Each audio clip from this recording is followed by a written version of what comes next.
Mais regardez-moi ce beau petit déjeuner qu'on va avoir. On a trouvé une bonne petite boulangerie. Elle est située sur le Mazet-Saint-Voix, en Haute-Loire. Alors on a une petite tartelette au citron orange.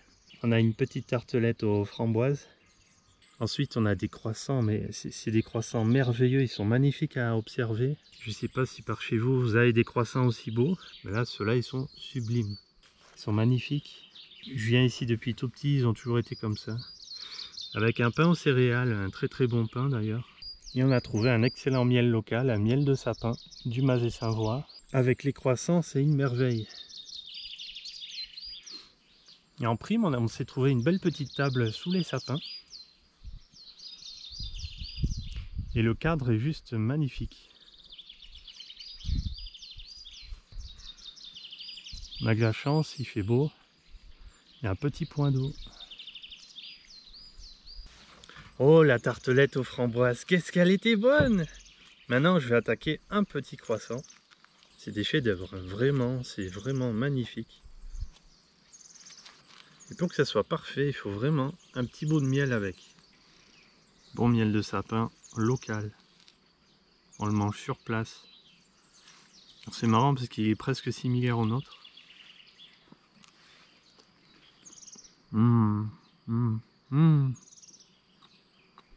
Faut que vous essayiez, vraiment.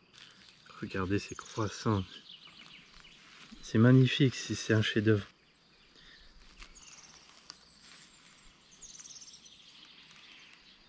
Ah, l'odeur, c'est magnifique, c'est vraiment magnifique. Mais vraiment, ils ont un parfum, ils n'ont pas changé depuis que je suis petit, ils n'ont pas changé. Il n'y a rien de mieux que de manger ça au soleil, sous les sapins, là où les abeilles l'ont butiné. Alors c'est pas le nôtre, parce que moi j'ai plus du tout de miel en ce moment. Même pas pour moi, vous voyez. Donc c'est pour ça, là on a acheté un petit pot de miel de sapin du Mazet. Bon, je connais pas l'apiculteur particulièrement, mais il est très bon. Ah mais au fait, vous êtes là pour les questions? Allez, à tout de suite pour les questions.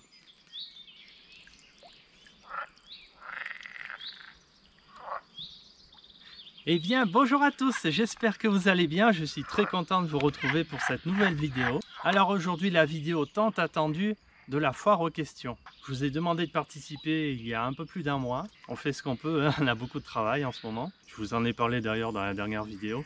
Et là, ce matin, avec ce beau soleil, on s'est dit on va prendre 2 heures et on va faire les questions que j'ai préparées là.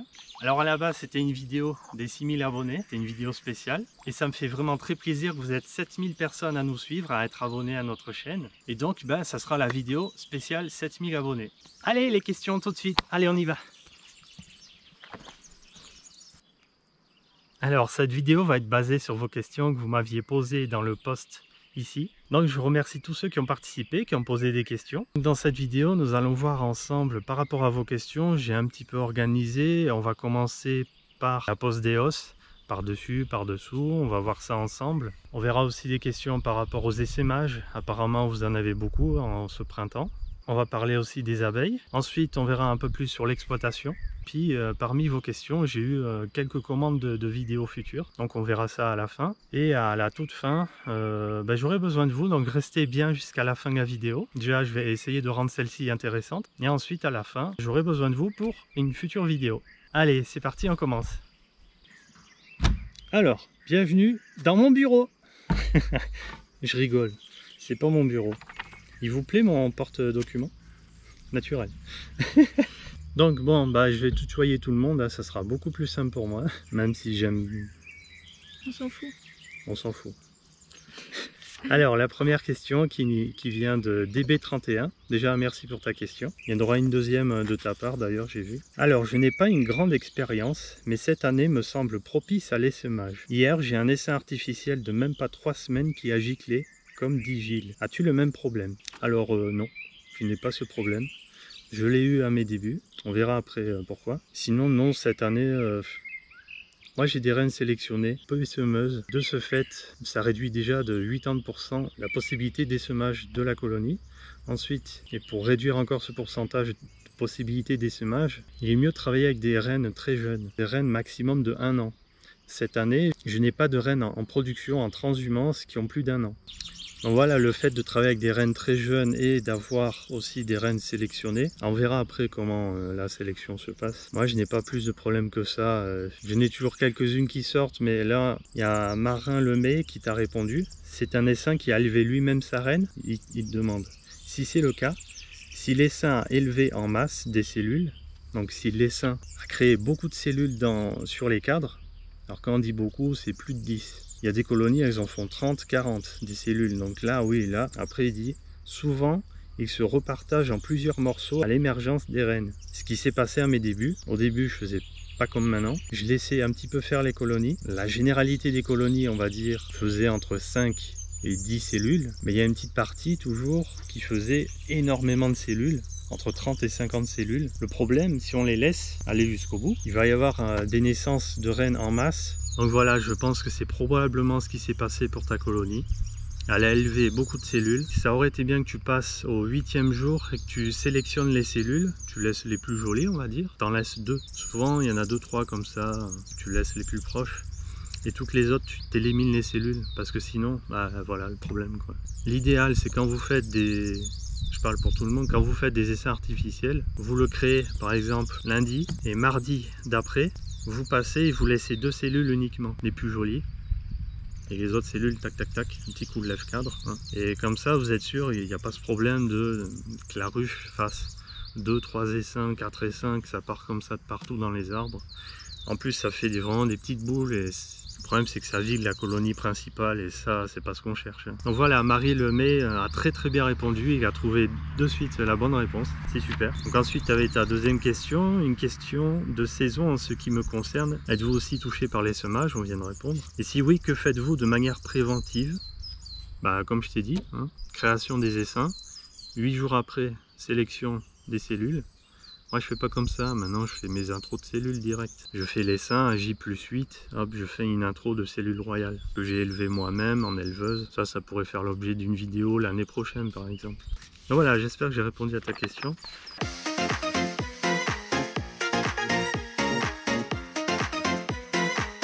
Ensuite, la deuxième question de Al A. À quelle fréquence visitez-vous les colonies en pleine saison? Et par exemple, sur des colonies transhumées loin, on en a. Comment évitez-vous les semages? Alors en général, la fréquence des visites des colonies, ça devient régulier à partir de fin mars, pour nous, dans le Gard, avec les abeilles que j'ai, donc les buckfast. Donc voilà, à partir de fin mars, plus l'élevage est intense, plus je vais passer régulièrement. Au mois de mars, je passe toutes les 2 semaines. Et à partir d'avril, je réduis à 10 jours. Et à partir du mi-avril, quand vraiment il y a beaucoup de mâles dans les colonies, qu'on voit le couvain qui se développe à grande vitesse, on va dire, là je réduis à 1 semaine. Après, je connais plus ou moins, suivant les lieux où elles sont, les emplacements. On peut aller jusqu'à 10 jours, mais il y a des coins où ça miel un peu plus fort et on va passer tous les 7 jours. Alors quand je passe, je fais quoi? Principalement, je rajoute des cadres. Je m'embête pas forcément à faire les cellules. Avant, je le faisais. Bon, à un moment donné, il faut se calmer parce que quand on a beaucoup de colonies, on peut pas suivre.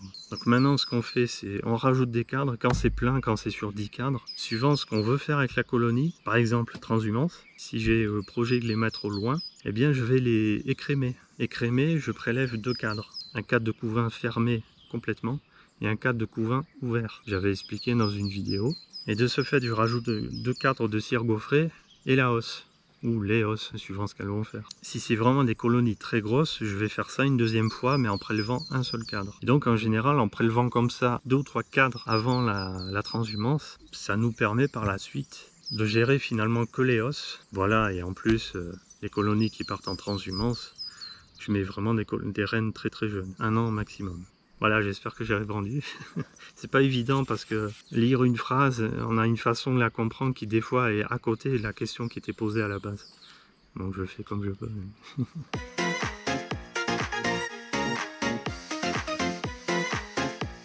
Ensuite, il y a Gérard qui nous remercie, donc qui me dit « Merci de continuer pour nous les petits amateurs. C'est super d'avoir tous ces conseils. » Merci à toi de nous suivre et merci pour ce message, ça fait très plaisir. Attends, je te dis quand je suis prête. C'est bon, t'es prête. Ensuite, Jean-Philippe Schmitt. Bonjour la famille Arpelli. Salut. Apiculteur en région parisienne. J'aimerais savoir s'il est préférable de poser la 2e hausse sur ou sous la première? Bonne question. J'ai bien compris qu'il y avait deux écoles avec chacun ses arguments, semble-t-il. Alors c'est pas qu'il y a il y a deux écoles, c'est que suivant la récolte en cours, suivant si tu poses une deuxième hausse ou une troisième, ça veut dire que tu prévois encore de récolter. Mais suivant le miel qui est déjà présent dans les hausses sur ta ruche, mais par exemple un miel de printemps précoce au mois d'avril par exemple. Après j'ai pas vraiment de mielé précoce, donc j'ai pas trop ce problème. Voilà, donc c'est surtout un problème de cristallisation du miel qu'il y a déjà dans les hausses précédentes. D'ailleurs, je vois, il y a un commentaire en dessous, le commentaire de Le Rucher de l'Or, qui t'a répondu parfaitement. C'est pas à deux écoles, c'est pour la cristallisation. Cela dépend de ce que tu as comme miel de printemps dans ta hausse. Dans ta hausse déjà sur ta colonie. Par exemple, si tu as un miel qui est sensible à la cristallisation, donc en général c'est les miels clairs, et que tu es assez tôt en saison, ces miels-là sont sensibles au froid, à la cristallisation. Et donc si tu mets ta hausse, la hausse que tu veux rajouter, si tu la mets sous celle-ci, celle qui est déjà pleine, le problème c'est que les abeilles vont un petit peu délaisser cette hausse-là pour s'occuper de la première, et du coup le miel sera moins haut en température, et il sera plus sensible du coup à la cristallisation. C'est pareil pour les mielés d'automne, donc les mielés fraîches, les miels sensibles, vaut mieux rajouter les hausses suivantes par-dessus. Voilà, j'espère que j'ai répondu à ta question. D'ailleurs, ça rejoint une question intéressante de Martial Lucas qui me dit « Bonjour, j'ai récupéré une hausse avant hier où les cadres étaient tous operculés à 95% que j'ai extrait hier. Lundi, tu as récupéré ta hausse que tu as extrait mardi. Le miel était épais et très visqueux. J'ai eu beaucoup de mal à l'extraire et à le filtrer. Le taux d'humidité était de 14,5 à 15%. Est-ce que j'ai trop attendu pour l'extraire? Non, pas du tout. Puisque tu as récolté lundi et tu as extrait mardi, donc c'est bon. Après, si tu avais attendu 15 jours, je t'aurais dit oui, tu as trop attendu. Après, ça dépend des miels. Là, apparemment, si tu es sur un miel visqueux, un miel difficile à extraire de base, quelle que soit la température. C'est vrai qu'il est mieux, je pense, de l'extraire rapidement, comme tu as fait, c'est très bien. De le tenir au chaud en attendant l'extraction. Quand je dis au chaud, c'est 32 degrés, pas plus. Température de colonie, quoi. Et après tu me dis que le taux d'humidité était à 14,5, bah ça, les abeilles ont bien fait leur travail, elles l'ont asséché correctement. Fallait-il extraire même si les cadres n'étaient pas operculés à 80%? S'il est visqueux, vaut mieux éviter d'attendre qu'il soit operculé, je pense. Après, je travaille pas sur ce type de miel, mais je pense que vu le taux d'humidité que tu as, qui est très très bas, à 80%, tu pouvais l'extraire facilement. Tu aurais été à 15, 15,5, 16, pas plus, quoi. Et la température intérieure et extérieure influe-t-elle sur le travail du miel? Oui, un petit peu. Si dehors il fait 15 degrés et qu'à l'intérieur tu es à 20 ou 22, s'il est visqueux à la base et épais, tu auras un petit peu plus de mal encore à l'extraire. Si c'est un miel que tu gardes à bonne température, ce sera un petit peu plus facile. Donc la fin de ta question, il y a un petit conseil pour mieux extraire le miel visqueux. Merci d'avance et bonne journée. Merci à toi. Donc voilà, j'ai un petit peu répondu. Dès qu'on retire les hausses, il faut les garder en chambre chaude et ensuite les extraire quand on peut. Surtout les miels délicats comme ceux-là. Je peux pas trop dire parce que j'en ai pas, mais j'en ai pas. Si l'arbousier par exemple, faut pas attendre. Faut le garder au chaud, faut le faire rapidement. Et comme tu dis, même 80% d'operculation, je dirais même 50%. Après le taux d'humidité, tu peux le travailler en chambre chaude. Déshumidificateur, 32 degrés. Tu fais tourner 3-4 jours comme ça avec des ventilations. Tu gagnes de 1 à 2% à peu près. Pour le miel d'acacia, c'est ce que je fais.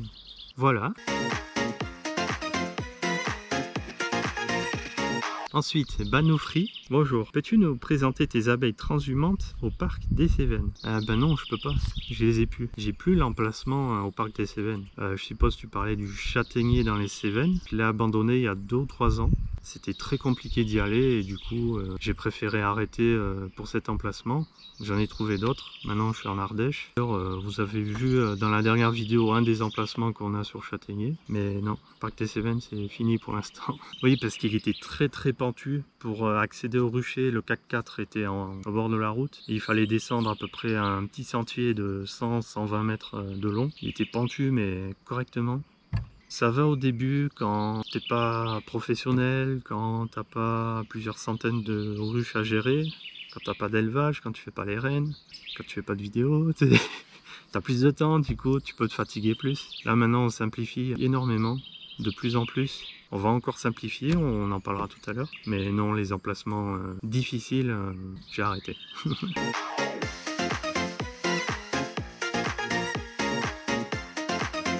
Ensuite, la question de Didier. Bonjour, quels est ou sont les traitements pour le varroa que tu mets sur tes ruches? Merci.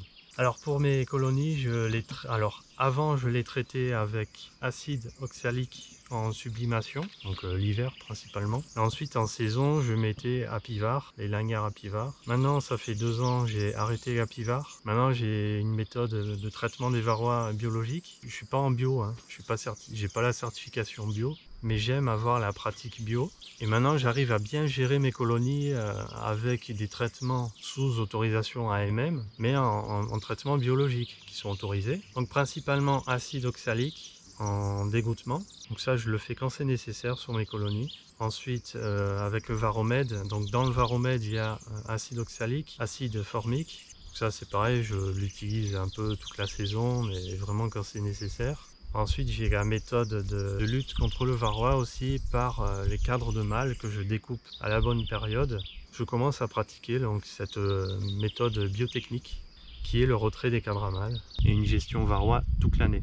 Pas après les récoltes, tiens, ah oui, on fait que le varroa. Non, moi c'est dès le mois de mars, dès le mois de février, dès le mois de mars, au démarrage de l'élevage, au démarrage des colonies, là on surveille. Donc justement, les cadres à mâles, ça rejoint la question de l'API du 38. Qui me dit « Bonjour Arpeli, bonjour. Dans ton programme de lutte contre le varroa, pratiques-tu la découpe de cadres à mâles justement ?» Bah oui, je viens de répondre. Merci Arpeli, merci à toi. Alors, Coco l'abeille qui nous dit « Bonjour, bonjour. J'espère que vous allez bien et je vous souhaite une très bonne saison apicole. Merci beaucoup, vraiment. J'aurais voulu savoir au niveau des traitements contre le varroa, quelle méthode et traitement utilisez-vous et à quel intervalle de temps ? Justement, j'ai parlé que ça pourrait faire l'objet d'une prochaine vidéo dans l'hiver ou l'année prochaine. Et pour les traitements, on vient d'en parler. Donc, merci en tout cas pour ta question. Tu termines. Merci beaucoup en tout cas. Vos vidéos m'apprennent beaucoup de choses intéressantes. Ça fait plaisir. Merci à toi. Toujours dans le même sujet, il y a Clément Lejeune qui nous dit « Bonjour, je suis très intéressé par votre manière de faire des essaims et votre stratégie de lutte contre le varroa. Pouvez-vous nous présenter votre savoir-faire? Merci par avance. » C'est une vidéo que tu demandes là, non? Stratégie de lutte contre le varroa, on vient d'en parler. Et la manière de faire des essaims, j'en parle dans cette vidéo, je vous mets l'affiche ici. J'en parle rapidement. Tu peux aller voir, tu as déjà un aperçu. En tout cas, merci beaucoup Clément.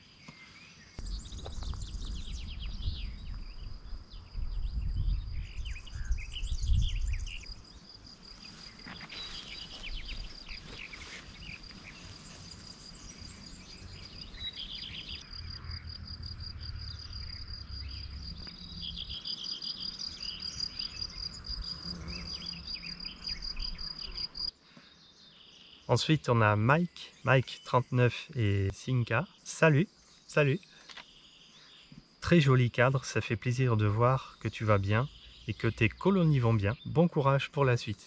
Merci beaucoup, vraiment Mike. D'ailleurs, je vois à chaque fois tu me mets des messages très gentils assez régulièrement sous les vidéos ou sous les posts ou sous les photos Facebook et merci beaucoup Mike. Alors, Sylvain B qui nous dit « Bonjour, ma question. Quelle est votre stratégie d'élevage ?» Ouh, ça c'est une grosse question ça. Je précise ma question. 2 points. Achat de rennes à l'extérieur, rennes inséminées, ruches à mâles. Ratio nombre essaims faits rapporté au nombre de ruches de prod. Là, j'ai l'impression de retourner au BPREA il y a quelques années. Là. Je vais répondre. Achat de rennes à l'extérieur, oui, tout à fait. C'est pour avoir en fait un brassage génétique. C'est toujours meilleur quand on est éleveur d'avoir des génétiques différentes, des génétiques toujours sélectionnées bien sûr, mais avoir un nombre intéressant de lignées de génétiques différentes, ce qui enrichit la génétique générale du rucher et permet d'avoir en fait des très bonnes fécondations. Donc oui, j'achète des rennes fécondées F1 à l'extérieur. En France, j'ai une petite liste de très bons éleveurs. Donc ensuite des rennes inséminées, oui j'en achète aussi. Moi je n'en produis pas. Est-ce que j'en ferai plus tard? Peut-être, pas du temps. Et là c'est très important parce que c'est sur ces rennes là qu'on va greffer les futures rennes F1. Donc là il faut être très attentif à la qualité. Et c'est pas évident. Les ruchers à mâles, oui j'en ai. J'ai ma station de fécondation qui est dans le Gard. J'inonde un peu le secteur en cadre à mâle Buckfast. On va dire dans la zone où j'ai mes fécondations, donc sur ma station de fécondation, j'ai environ, parce que ça ça augmente, ça baisse en permanence. J'ai environ 200 cadres à mâles. Donc les cadres à mâles, je vous mets une petite photo ici. Donc c'est un cadre à mâles en fait que j'ai fabriqué sur un cadre d'Adam Corp où j'ai juste remonté la latte du bas pour faire un espace pour mes cadres à mâles. Et pour que vous ayez une taille, une idée de taille, ça représente un cadre de hausse en fait. C'est très pratique, c'est très solide. Et moi, en fin de saison, je peux pratiquer la découpe de cadres à mâles pour la lutte contre le varroa. Pourquoi découper les cadres à mâles spécifiquement pour lutter contre le varroa? Il faut savoir que les cadres à mâles, les alvéoles de ces cadres sont beaucoup plus grands que les alvéoles femelles. De ce fait, il y a plus de place pour le varroa, ce qui rend ces cadres très attractifs pour le varroa. D'après les calculs scientifiques, ils sont 10 fois plus attractifs le couvain de mâle que le couvain de femelle, le couvain d'ouvrière. C'est pour ça que c'est plus intéressant de pratiquer la découpe sur les cadres à mâles. Ensuite, le ratio nombre d'essaims fait rapporté au nombre de ruches de prod. Disons le ratio nombre d'essaims, nombre de ruches prod. On va dire j'en fais beaucoup. Je fais plus d'essaims que de ruches mises en production pour le miel. Cette année, j'ai baissé le nombre de ruches en production de miel. J'ai baissé le nombre de transhumances, bien que j'en faisais pas énormément. Mais on fait beaucoup d'essaims et j'ai multiplié par 2 le nombre de nucléi. Donc le type de nucléi, moi, c'est tout simplement des os d'Adam. J'ai préparé, que j'ai mis sur 10 cadres. Je prends mes os 8 cadres que je modifie en 10 cadres. Un plateau. La hausse 10 cadres, nourrisseur, couvre-cadre et le toit, et ça me fait mes nucléi comme ça. Je suis parti là-dessus parce que les nucléi plus petits c'est compliqué à gérer dans le sens où ça va extrêmement vite les nucléi. Même mes nucléi à moi, ça se développe à une vitesse incroyable. Et donc, pour que j'ai plus de marge de temps entre les visites, entre les prélèvements, tout ça, j'ai mis en hausse parce que sinon, c'est pas gérable. C'est pas gérable parce que je fais l'élevage des essaims, je fais l'élevage des rennes, je fais mes greffes, je vends des essaims, je vends des ruches peuplées. On pratique la transhumance plus ou moins loin pour avoir différents types de miel, donc il faut racheter du temps et il faut en gagner. Donc, les colonies sont plus permissives si on manque de passer régulièrement en nucléi os. Tout ce qui est plus petit, je veux pas parce que c'est ingérable, pour moi en tout cas. Donc voilà, j'ai répondu à peu près, c'est bon. Ensuite, Jean-Pierre Colombini qui nous dit: étant dans la même région, j'aimerais connaître votre point de vue sur les différentes races d'abeilles avec lesquelles vous travaillez. J'en ai qu'une, j'ai un petit peu de noir mellifera, mais j'en ai vraiment très peu. Elles sont pas dans le Gard et moi j'ai essentiellement de la Buckfast. Avant j'avais de la noire méridionale. Depuis 2015 je suis parti sur la Frère Adam, la Buckfast, et j'en suis très content, ça me convient très bien et je trouve que c'est assez adapté à nos régions finalement. En tout cas pour nous, par chez nous, ça va très bien et j'aime beaucoup cette abeille et en travaillant les fécondations chez nous en plus j'arrive à avoir une abeille qui me convient parfaitement pour mes emplacements, pour ma situation géographique, pour le climat qu'on a chez nous. Donc la douceur, la productivité, l'adaptation à notre climat, propolisation. La Frère Adam, elle propolise pas beaucoup, très peu. Voilà, et tu nous souhaites bonne saison, merci beaucoup. Les abeilles de Cathy, c'est ma femme. Bonjour à Cathy alors, et bon courage avec vos abeilles. Et ensuite, la question de Jean-Baptiste Brégeot. Bonsoir. Bonsoir à toi. Moi, je n'ai toujours pas compris l'avantage de faire un élevage de rennes plutôt que de laisser faire une cellule royale. Et dans les mini-plus, quand on prélève la reine, on fait quoi des abeilles après? Bonne question. Bon courage à vous, merci. Alors l'avantage de faire un élevage de rennes plutôt que de laisser faire une cellule royale. Tu sais, si tu laisses faire des cellules royales sur une colonie que tu as ramassée entre un volet ou une fenêtre, ou que tu as ramassé dans un arbre chez ton voisin, ou des abeilles qui ont colonisé ta rue naturellement, tu ne sais pas sur quoi tu pars. Tu ne sais déjà pas trop sur quelle race tu vas partir. En général c'est des races hybridées, donc mélange Buckfast, noir, tout ce qu'on veut. Donc déjà tu connais pas la base, tu ne sais pas si elles sont malades, tu ne sais pas l'âge de la reine, même si on peut le voir plus ou moins, quelques mois après on peut le voir, par rapport aux ailes si elles sont très abîmées, par rapport à la pilosité de la reine, à sa brillance, à sa couleur, à sa vigorosité sur les cadres. Donc laisser faire les cellules, c'est bien si déjà tu pars sur des essaims de très bonne souche, des essaims de qualité. Là, bon, tu peux le faire de temps en temps. Mais l'avantage de faire les greffages et de faire l'élevage des reines, c'est qu'on peut sélectionner la douceur, la productivité, les compétences de développement des colonies. Il y a quand même un gros avantage, en tout cas pour moi qui suis éleveur, à sélectionner, à pratiquer ça. Ce qui me permet en fait d'avoir des reines de très bonne qualité et d'avoir des colonies très très belles et de faire beaucoup de hausses par colonie. Moi je pratique l'élevage, donc je préfère faire mes greffages, élever mes reines. Au moins je sais ce que j'ai, je sais la qualité. Et après, comme je vends des essaims, il faut aussi que je puisse répondre à des critères. Et ensuite, dans les mini plus, quand on prélève la reine, on fait quoi des abeilles après? Moi, je les garde. Hein. Je refais une introduction de cellules royales. Et puis, ça continue, quoi. Après, c'est là l'avantage d'avoir des nucléi en os d'Adam. C'est gros, ça peut hiverner comme ça. C'est sûr que si tu me parles des nucléi, des apidea, des mini plus, tout ça, moi déjà, de base, j'aime pas. Et ensuite, c'est trop petit effectivement pour l'hivernage, c'est compliqué, à moins d'empiler les éléments, pour l'hivernage c'est assez chaud, quoi. Alors moi je travaille en os d'Adam, ce qui me permet de travailler toute l'année sans jamais vider les nucléi. Et surtout de les hiverner tels quels. Ce qui me permet d'avoir pas mal de reines hivernées, et ce qui me permet de faire des essaims très tôt en saison, des essaims qui après partent en production de miel. Je fais quoi des abeilles après dans les nucléi? En fait elles y restent et elles continuent leur travail. Et si on est tard en saison, elles hivernent, hein, tout simplement. Donc voilà Jean-Baptiste, j'ai répondu.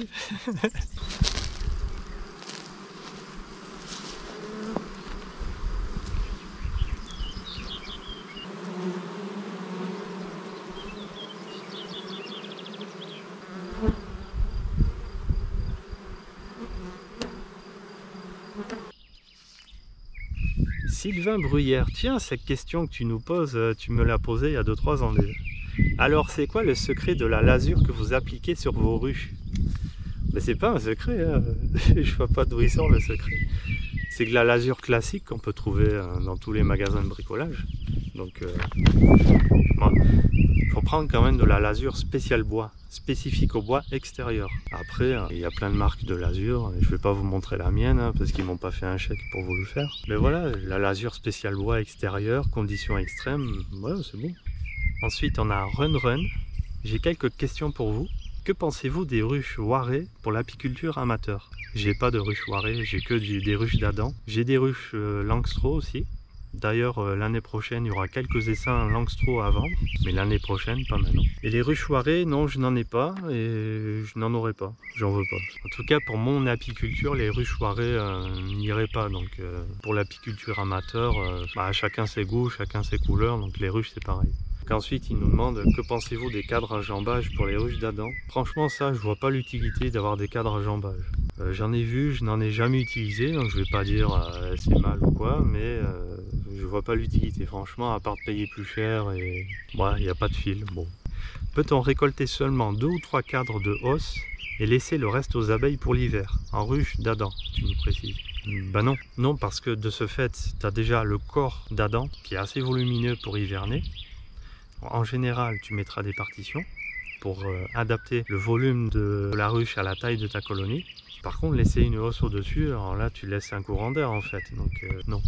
Tu vas laisser assez de cadres de corps de réserve dans ta colonie. 2 ou 3 cadres ou 4, suivant si tu es en montagne ou en plaine, région chaude ou région froide. Mais laisser la hausse, non, non. On a très bien compris que si on pose des hausses, c'est pour récolter, c'est pour l'apiculteur, voilà. Et le corps, c'est pour les abeilles. C'est pareil, on va pas extraire des cadres de corps pour nous, mais si on a trop de cadres de corps de réserve de miel, on va les enlever des ruches pour les donner à d'autres essaims, à d'autres colonies. Laisser des hausses au-dessus des corps de ruches pour l'hiver, ça non, je ne conseille pas du tout. Il y a trop de volume, c'est juste pour la récolte, c'est pas pour l'hivernage. Après, si tu veux pas nourrir tes colonies quand elles en ont besoin, garde des cadres de réserve. À ce moment-là, tu pourras leur rajouter quand elles en auront besoin. Voilà, et ensuite tu nous dis, nourrir les abeilles au sirop les rend-elles plus agressives? Non, parce que l'agressivité c'est dans la génétique. Ça n'a rien à voir avec le type de ruche, le nourrissement, les traitements, tout ça. Nous, on donne un très bon nourrissement.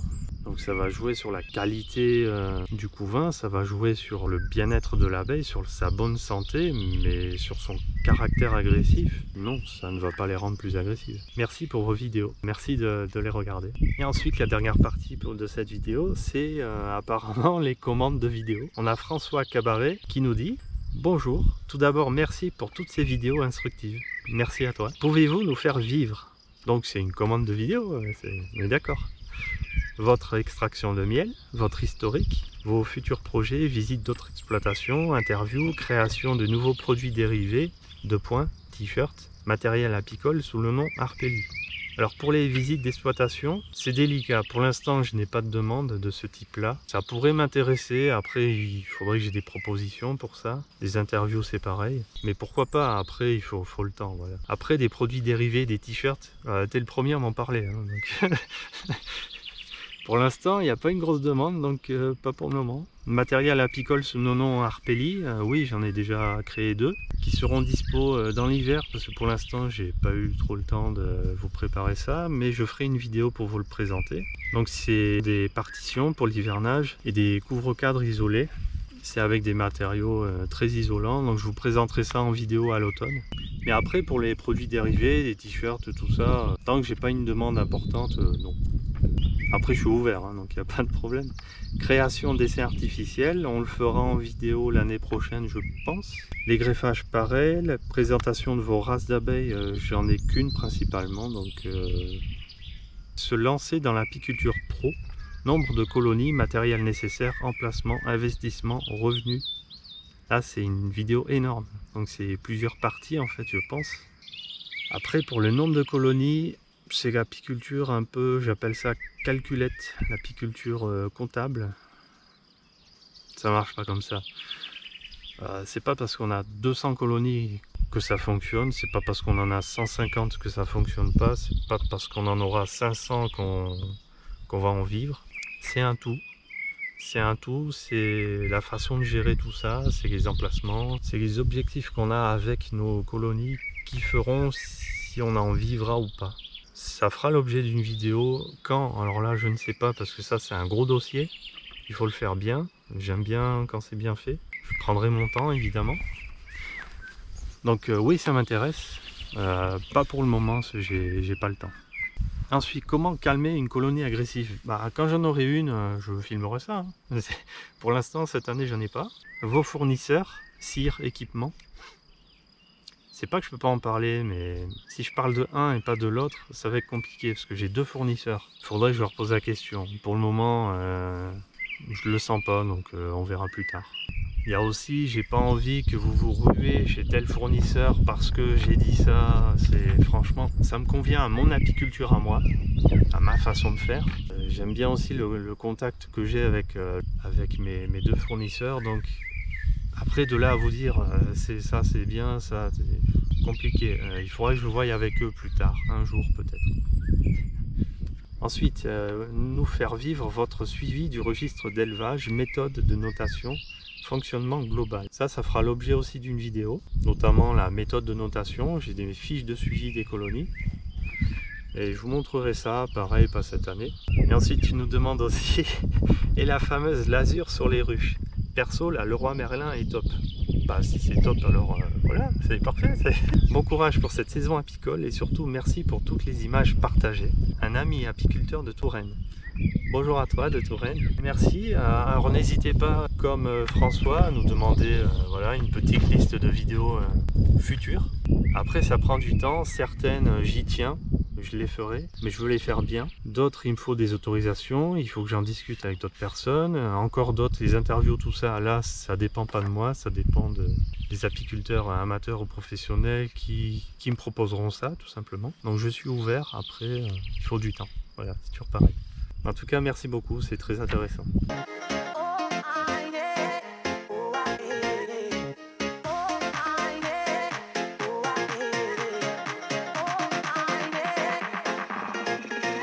That's all right.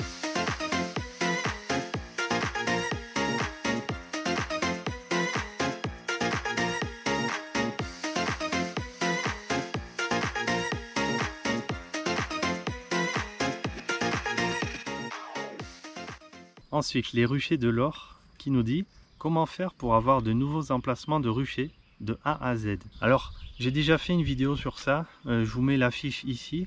Le petit i en haut, là vous cliquez, vous verrez, vous tomberez sur la vidéo directement. Comment bien choisir son emplacement pour faire une bonne mielée. Donc j'en parle déjà pas mal. Est-ce que c'est complet de A à Z? Non, mais il y a déjà pas mal. Hein. Donc va voir de ce côté, tu verras, c'est une bonne vidéo. Ensuite, on a Martin Adobati qui nous dit: salut, pourriez-vous nous montrer la fabrication de vos partitions? Je les trouve très propres. Continuez comme ça, les vidéos sont top. Merci beaucoup. Alors la vidéo de fabrication des partitions, oui, c'est prévu pour l'automne, ce qui introduira d'ailleurs l'ouverture de la vente de ces produits, signé Arpeli. Donc je vous montrerai en détail tout ça. Donc bientôt. Alors ensuite, une petite question de Thibaut Clément. Bonjour, bonjour à toi. Petite question, je ne suis pas un fan assidu de vos réseaux. Ah mais c'est pas grave ça, du tout.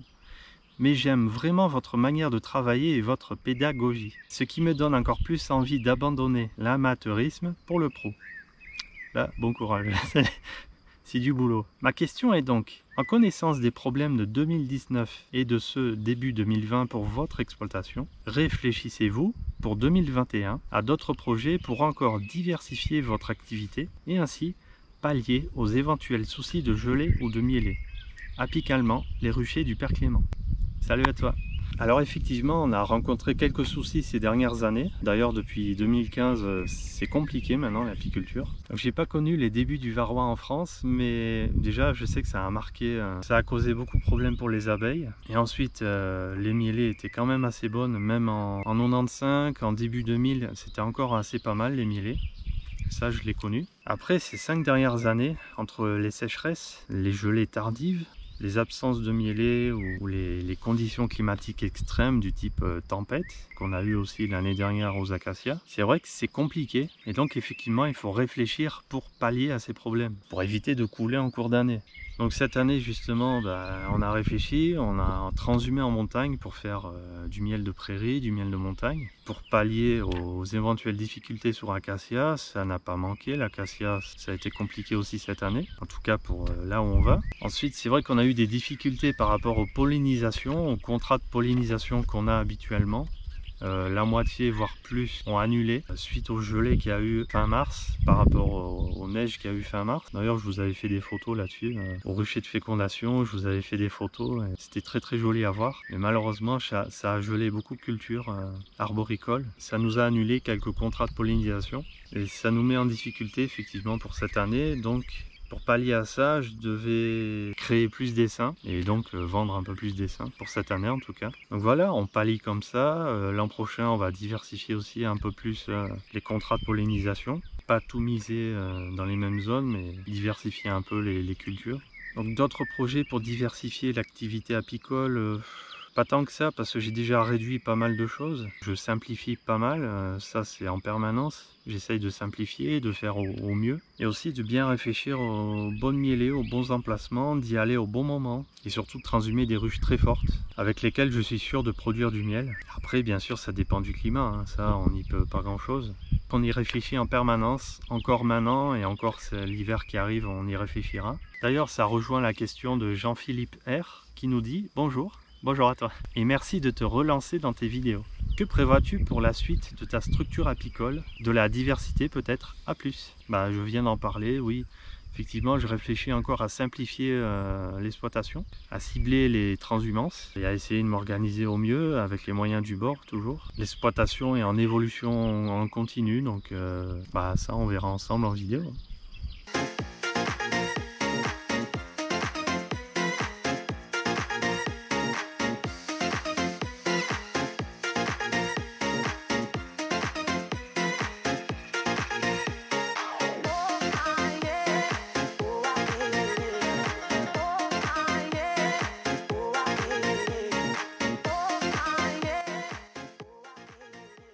Et ensuite on a Flouche 007 qui me dit: bonjour, bonjour à toi Flouche. Alors ma question vague, pourquoi les abeilles? Alors pourquoi j'ai choisi le métier d'apiculteur?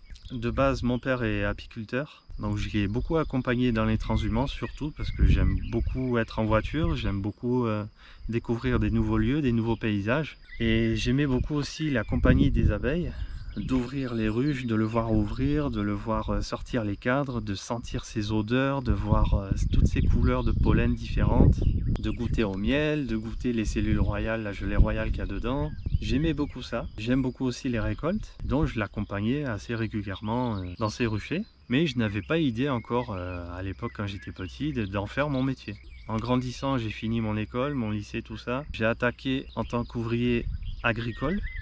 Donc je suis parti dans le domaine viticole. Donc j'ai travaillé une dizaine d'années dans la viticulture. J'ai commencé par la taille des vignes pendant l'hiver, ensuite la conduite des vignes en saison, les récoltes, les vendanges. Ensuite on recommence le cycle. Ensuite j'ai travaillé dans une cave avec une production de vignes biologiques. Ça m'a beaucoup intéressé, c'était chez un ami. L'élevage, la vinification des vins. Très intéressant. Alors je bois aucun alcool, mais j'ai beaucoup aimé en tout cas découvrir, en tout cas très intéressant. Mon copain le faisait en fût de chêne et franchement on se régalait. Donc très bon souvenir. Ensuite j'ai fait d'autres exploitations agricoles en viticulture toujours. Je passais le tracteur, tout ça, les simeuses, la prétailleuse aussi. Mais malheureusement, j'ai eu un grave accident de travail. Et donc, après avoir passé 3 mois cloué au lit et avoir passé de longs mois en arrêt de travail, pour pas dire quelques années, et en découvrant que je n'étais plus autant efficace, autonome qu'avant l'accident, je me suis dit bon ben là on peut plus trop travailler pour quelqu'un avec des heures fixes tous les jours. Je me suis dit, en plus j'avais l'idée déjà à l'époque avant l'accident de faire mon exploitation à moi, de créer, d'être indépendant. Et donc je me suis dit ben, c'est l'occasion de réfléchir à quoi faire quand j'irai mieux, quand ma santé ira mieux. Et donc j'ai réfléchi, qu'est-ce que j'aime? Ben, j'aime les voyages, j'aime les paysages, les montagnes, les plaines, les fleurs, les plantes, les arbres, j'aime l'environnement, j'aime beaucoup les abeilles, les insectes, les animaux, j'aime être libre, être dehors, être autonome, indépendant. J'ai envie d'entreprendre, j'avais aussi envie de créer vraiment une entreprise, une exploitation, et je me suis dit, j'avais déjà un petit peu l'expérience à travers mes parents, à travers leur exploitation apicole, et donc je me suis dit tiens, pourquoi pas, à essayer en tout cas. J'avais déjà quelques ruches mais j'ai commencé à en avoir un peu plus et j'ai vu que apparemment j'y arrivais plutôt pas mal. Donc je me suis dit pourquoi ne pas professionnaliser ça et en faire mon métier. Donc je me suis renseigné, j'ai commencé à lire beaucoup de livres et j'ai pensé à faire une formation professionnelle et j'ai entrepris une formation professionnelle diplômante, le BPREA option apiculture. Et ensuite la même année je me suis installé, donc en 2015 j'ai créé mon exploitation apicole Le Rucher Pelly. Et depuis 2015, on travaille à développer les colonies, à faire l'élevage. Alors c'est marrant parce qu'à l'époque, à l'école où j'étais, j'avais un projet tout autre. J'avais un projet de faire une exploitation transhumante 100% miel. Acheter les essaims, acheter les reines et faire que la production de miel. Avec un nombre de colonies, pour ceux qui étaient avec moi en classe, ils ont bien rigolé. J'avais projet d'avoir entre 1000 et 2000 colonies. C'est énorme, ma femme elle rigole, oui. Mais si tu avais été avec moi à l'école, tu aurais rigolé aussi. Et on se rend pas compte, mais les transhumances, les mieliers, c'est un travail énorme, c'est vraiment extrême. Mais j'avais quand même ce projet et quand j'ai quitté l'école, j'ai attaqué ce projet, j'ai transhumé d'entrée. On a acheté des ruches d'occasion et on a transhumé de suite. Je les ai transhumés de suite en mielé. Et ensuite on a passé l'hiver comme ça, le premier hiver. Et alors là je parle en tant que professionnel. 2015 professionnel. Ensuite, début 2016, on a multiplié beaucoup d'essaims pour avoir plus de ruches en production. Et c'est là que je me suis découvert un talent, c'est l'élevage. L'élevage, je suis tombé fou amoureux, c'est encore plus que les transhumances, que les mielés, l'élevage c'est particulier. La création d'essaims, l'élevage des reines, les greffages, la sélection. Aller voir des collègues éleveurs pour leur acheter des F0, des F1, ça me plaît beaucoup ça. C'est vraiment particulier. C'est pour ça que cette année et les années à venir, on fera moins de transhumance, moins de miel, beaucoup plus d'élevage. Et voilà pourquoi les abeilles, par amour pour le métier, par amour pour l'abeille, pour l'environnement. C'est un peu un tout, c'est les voyages, les paysages, les abeilles, les plantes. J'aime beaucoup les fleurs, il y en a toujours à côté de moi, partout. On est aspiré par l'abeille, c'est presque elle qui nous choisit. C'est comme un animal, quand on va adopter un animal, c'est pas nous qu'on choisit l'animal, c'est lui qui nous choisit. Vraiment, moi ça s'est toujours passé comme ça avec les animaux, avec les humains aussi d'ailleurs. Voilà pourquoi les abeilles, voilà pourquoi ce métier. Et pareil, j'aurais pu dire aussi pourquoi les vidéos, pour le partage, pour l'amour de ce métier, et ça déborde en vidéo. Flouche, j'espère que j'ai répondu à ta question. Et ensuite, la toute dernière, et là c'est là que j'ai besoin de vous, parce que j'ai une idée derrière. Il y a Clem qui nous dit: que préfères-tu dans le métier et qu'aimes-tu le moins, pourquoi? Alors là, c'est un sujet de vidéo, ça j'aimerais vraiment faire, ça serait super intéressant et rigolo aussi parce que là, vous allez rentrer en jeu. Je vais le faire pour moi, je vais expliquer ce que j'aime pas et pourquoi aussi. Et j'aimerais aussi que vous m'envoyiez, alors ça je vous le demanderai dans un post spécial plus tard, pas maintenant, hein.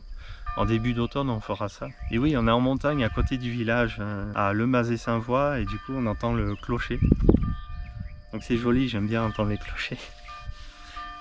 Donc ça fera partie d'une vidéo, ça, spéciale. On fera ensemble, pareil. Donc dans un post à l'automne, je vous demanderai de me dire ce que vous aimez dans le métier, ce que vous n'aimez pas et pourquoi.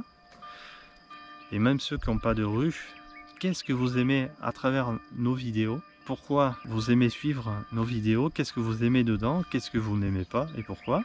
Donc ça c'est prévu pour l'automne, donc attendez l'automne pour ça.